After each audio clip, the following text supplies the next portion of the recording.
in science class. And by the way, if there's going to be equal time for this stuff, then every church that gets any subsidy from the faith-based initiative or any tax break has to teach evolution in Sunday school.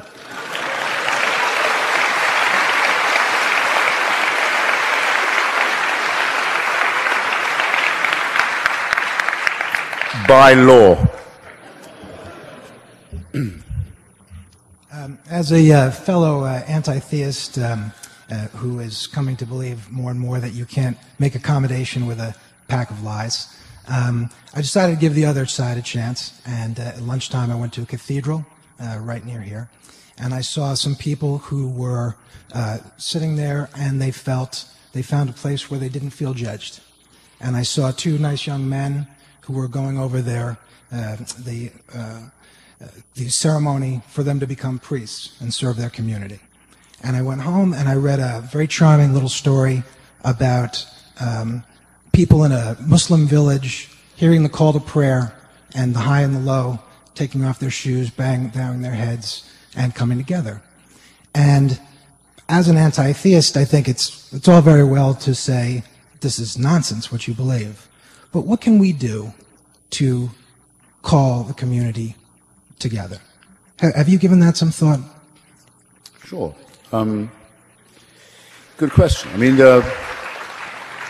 one of the things that annoys me about the responses that I get sometimes from the faithful is that they say, well, your theory means that love is only a chemical reaction, say. Well, actually, I do think that there is quite a lot of chemical reaction involved in love, and in some of the things that are associated with it too. But it doesn't mean that one is merely a reductionist. I don't think at all that one must despise the transcendent or the numinous. I wouldn't trust anybody who, say, listening to Mozart on a mountaintop in Cascadia at sunset, didn't feel that maybe there was more to life than his own immediate concerns, and that or could be filled with great compassion for other people. In fact, if this were not so, there wouldn't have been great secular men like Thomas Paine, for example, and Benjamin Franklin, who actually did found the American Anti-Slavery Society, while every Christian in the world was justifying slavery from the Bible, where that justification can in fact be found. Of course there is extraordinary and profound humanism, and without it, where would we be? But I deny only that this is not possible without the fear of a supernatural dictatorship, and I will keep repeating that until the last dog dies.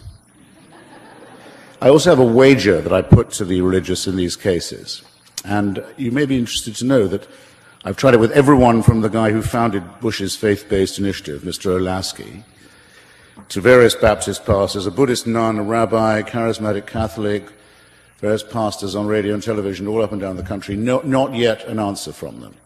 It's simple.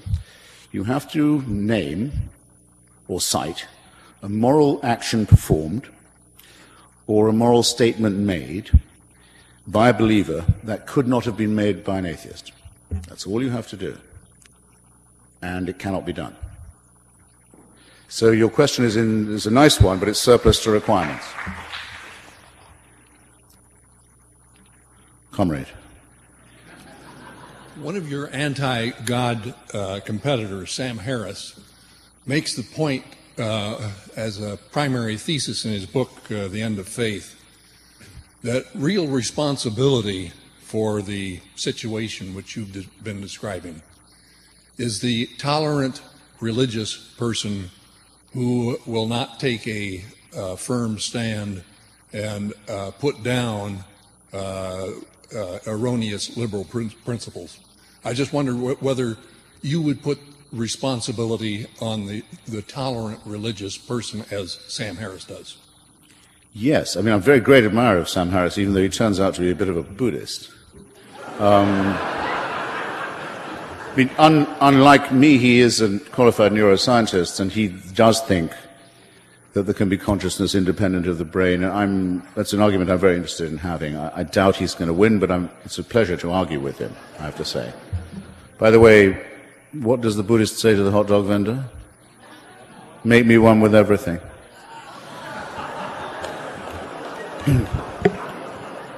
just quickly, what happens next?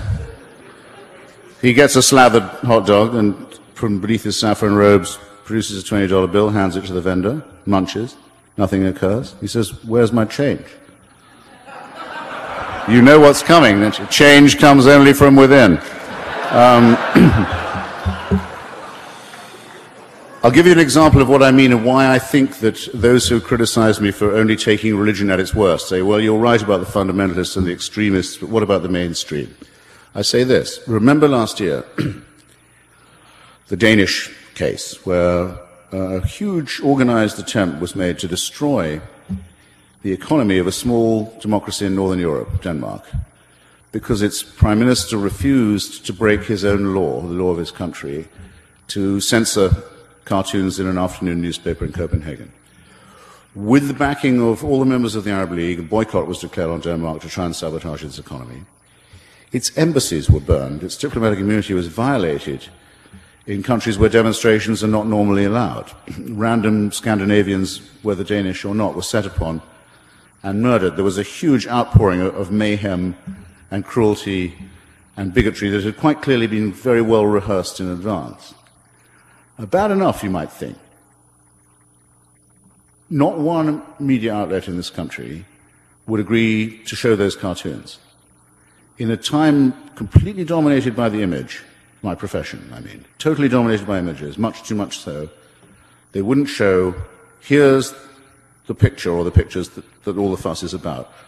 Nor would they show them as a gesture of solidarity to their Danish colleagues who were being subjected not to threats of death, but attempts actually to kill them.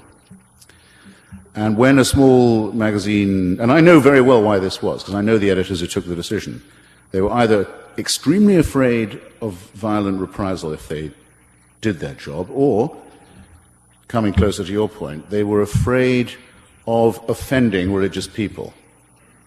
I'm not sure which of those decisions is the most cowardly or contemptible. Taken in conjunction, I think extremely contemptible. And a small atheist magazine for which I write, called Free Inquiry, did reprint the cartoons, as a result of which Borders Bookstore pulled our small magazine from the rack. As a result of which I haven't spoken in a Borders Bookstore since I started this tour. Now,